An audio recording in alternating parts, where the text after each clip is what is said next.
The problem, however, is that both Dr. Nolan and Colonel Nell, they're kind of secondhand sources. And so we continued to push further.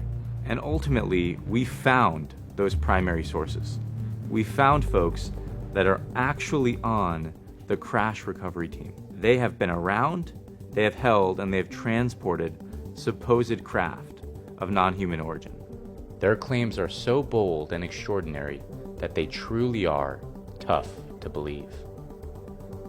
So we set up an initiative to go one step further. Extraordinary claims require extraordinary evidence. At Skywatcher, we've set out to prove it.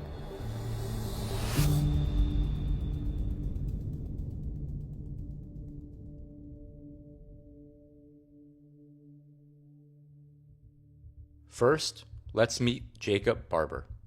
Jacob Barber is a dedicated patriot who has served his country for 30 years, working both overtly and covertly for multiple agencies within the Department of Defense, the Department of the Interior, and the private sector. Jake was recruited into Air Force Special Warfare in the 1990s, and then transitioned to the broader intelligence community as a contractor in the early 2000s.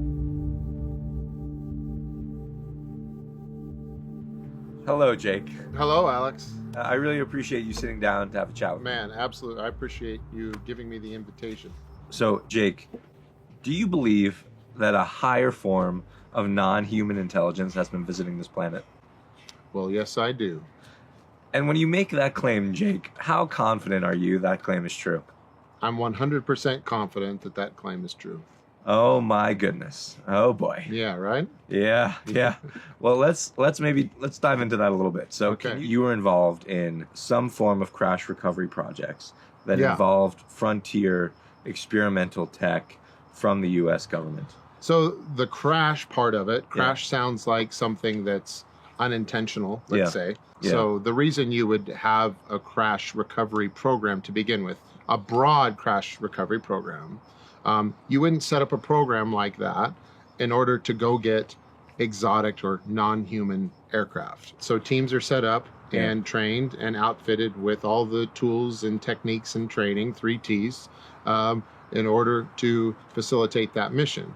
So if, hypothetically, something ridiculous were to happen and something of exotic nature were to crash, you're going to call the people that have the most experience with that, and they're going to be the ones you deploy. And I'll add a 4th T to that, which is trust.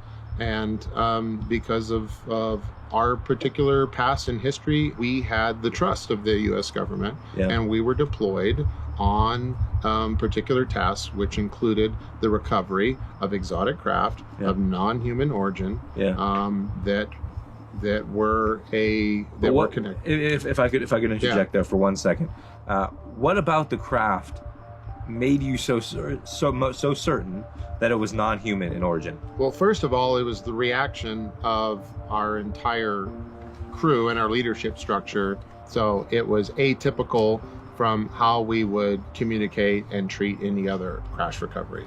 And then the object or technology itself was something that was inconceivable as being man-made from my perspective and the perspective of my teammates. What made it inconceivable, though? Inconceivable was that visually completely abstract, but abstract in a very specific way. And what I mean by saying that is it's abstract with a consistent public idea of what an abstract aircraft would look like. So Jake, I mean, what does that mean, man? When you say abstract, you say there's something crazy about these aircraft. I mean, like what? Like, can you? I'm sure there's a lot of stuff you can't talk about. A disc. A metallic egg. Okay, a metallic egg. And do you have any idea, like, how these craft were piloted or kind of controlled? Well, it was obvious that this crash recovery effort was coordinated with another program that had to do with an interest in how consciousness had an impact or could interface with technology. We were also invited to be part of a program that dealt with the research and development of the building of a system in which a particular human, not non-human, a particular human with a disposition and talent for manipulating their own consciousness could interface with certain technology. So there's a certain effort to reverse engineer these craft. That effort very quickly led to the idea that the power plant for these systems and the interface to manipulate that power plant wasn't done through a mechanical interface of levers of phalanges in order to manipulate control systems. It was done through the mind.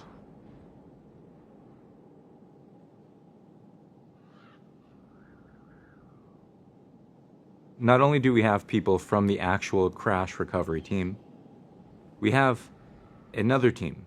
They're called the psionics team.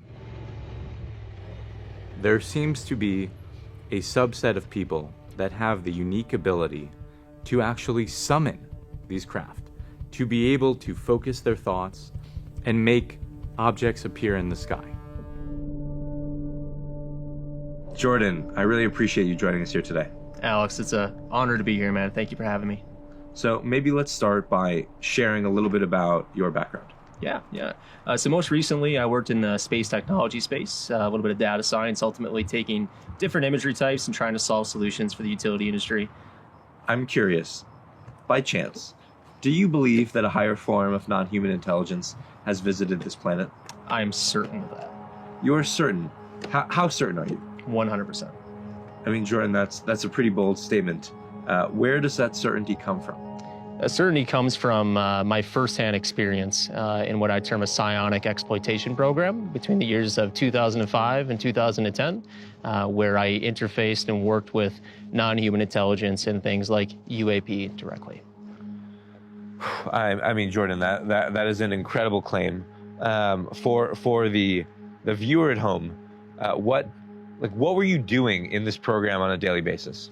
Yeah, so this would look at like things that many people would consider woo-woo-y, right? Like astral projection or meditation.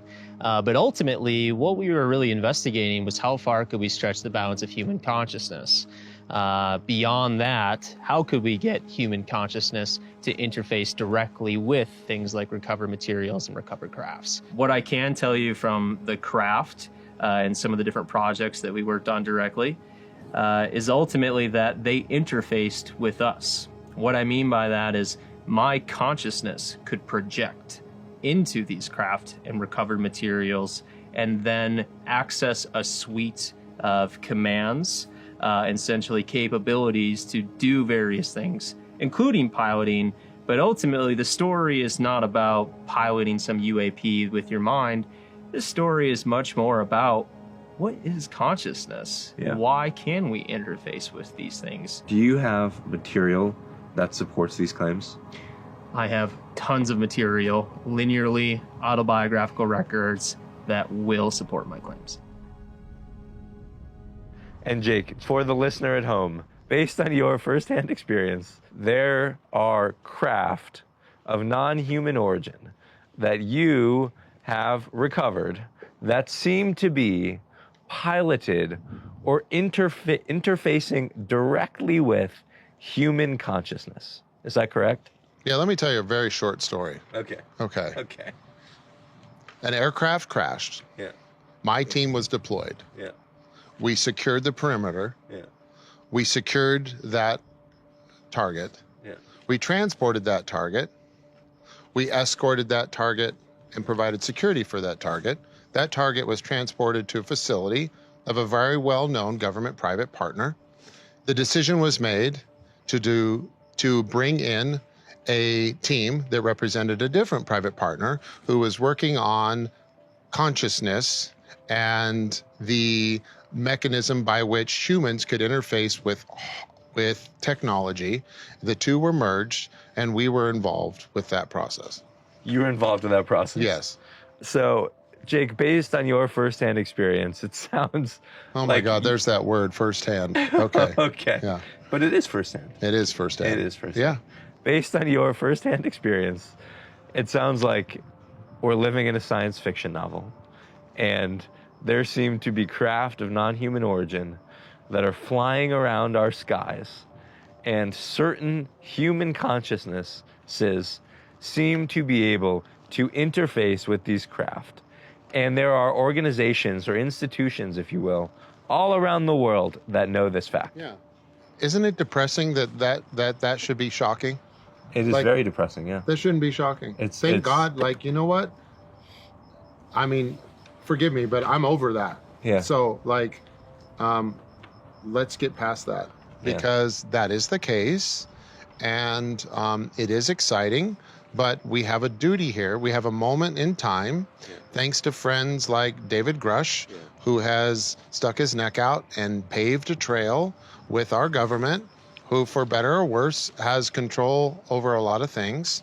This is an opportunity for everyone to make a situation appear where we realize that our consciousness has an impact on our everyday life. I can tell you that this is not unique to the United States, and it's not unique to the most well-known private partners of the Department of Defense and the intelligence community. There is a global effort and interest in this, and a global capability in doing this. Crash recovery is something, and reverse engineering is something that is being done by a number of agencies or organizations worldwide. And I know that because my team has been sought after and offered jobs to go perform our services for employers outside the United States. Yeah. There seem to be a lot of people that are making incredible claims. And so we took all of these individuals that were making these claims, and we said, prove it. You claim that we can summon things in the sky? Prove it to us. We've got the sensors, we've got the team, we've now assembled everyone, and we've asked these folks to show us and actually verify what they're saying. And so here we are. We are here in the California desert, and we've assembled a group of about 15 people. We have a variety